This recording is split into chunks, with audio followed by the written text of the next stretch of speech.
Hürmetli vatandaşlar, endi bir işki eğiz gap kılımız sizler bilen birlikte. Yukarıda söz yap olduk, növbette Tayvan meselesi yakından bir ciddileşip geldiğinde haberin var. Hatta Gobavşon nemi degan idi? Belki Amerika Qo'shma Shtatlarining davlat ishlar kotibi Mike Pompeo Tayvanga berishi mumkin dedi. Hozir ish meningcha uningdan olqib ketdi. Tayvanga berib tabriklash bilan Amerika Qo'shma Shtatlari turib tabriklashning o'rnida hech qanday farq qolmadi. Nima ishga shunday bo'ldi?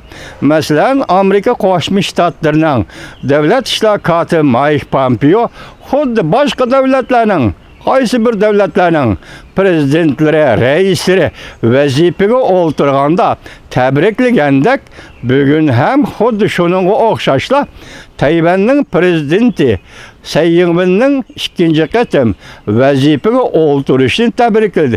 Hech qanday farq yo'q vatandosh. Qaranga, endi gap xuddi hozir Mike Pompeo tabrikladi. Devlet başlığı deb tabrikladi, hatta prezident deb atadi.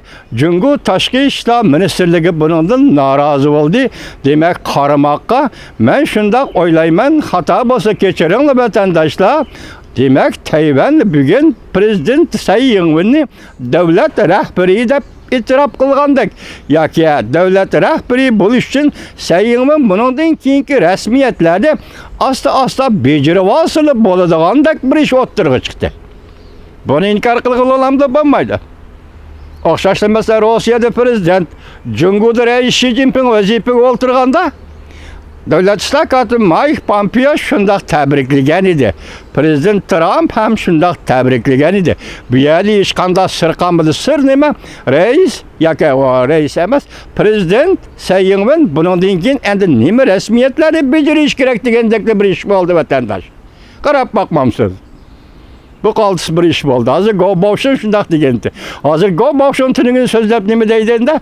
Asosiy qonun komiteti qurish, asosiy qonunni o'zgartirish.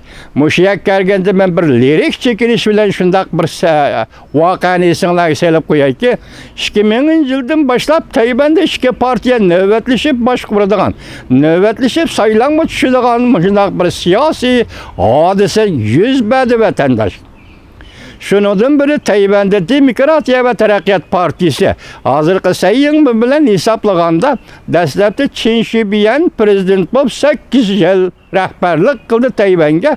Bugun endi yana shu Demokratiya Taraqqiyot partiyasining prezidenti Tsai Ing-wen Tayvanga 8 yil hukmronlik qilgan, yoki rahbarlik qilgan bir ish boshlandi. Şu vaqtda Tayvanda Chen Shui-bian yoki sobiq prezident Chen Shui-bian birinchi qatimliq saylamdan keyinmi yoki ikkinchi qatimliq vazifaga o'tirgandimi asosiy qonunni o'zgartirish to'g'risida chaqiriq qilgan edi. Biroq yo'lga qo'ya olmadi vatandosh.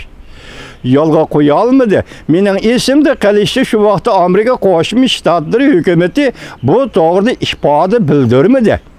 Yoki asosiy qonunni o'zgartsang bo'ladi demidi, yoki asosiy qonunni o'zgartsang bo'lmaydi demidi.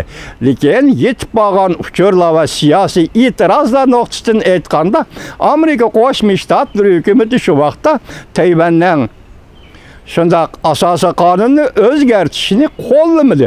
Shunga Chen Shui-bian davrida asosiy qonunni o'zgartirish ishga oshmadi. Bugün endi Tayvanga qaytib kelaylik. Prezident Tsai Ing-wen so'zlagan nutqidagi ikki muhim nuqta. Biri, bir davlat ikki xil siyosatni, ikki xil tuzum siyosatini ko'ta. İkincisi, bunun bilan Tayvanni Jungoning bir qismiga aylantirish siyosatini ko'ta. Tayvan xalqi qabul qilmaydi dedi. Shundaqli, ya'ni nima asosiy qonun komiteti, ya'ni asosiy qonunni o'zgartirish, asosiy qonunni isloh qilish komiteti qurishni jakarladi. Bu qaltis jur'at, cho'ng jur'at deymi vatandosh? Bu ham Jungo oldida cho'ng jur'at. G'ayri bir jur'at. Shundaqli xalqaro jamiyat oldida ham g'ayri bir jur'at. Bu asosiy qonunni ikkinchi qatimda qanday o'zgartirdi? Gobavşon deydi, davlat territoriyasini belgilaydi deydi.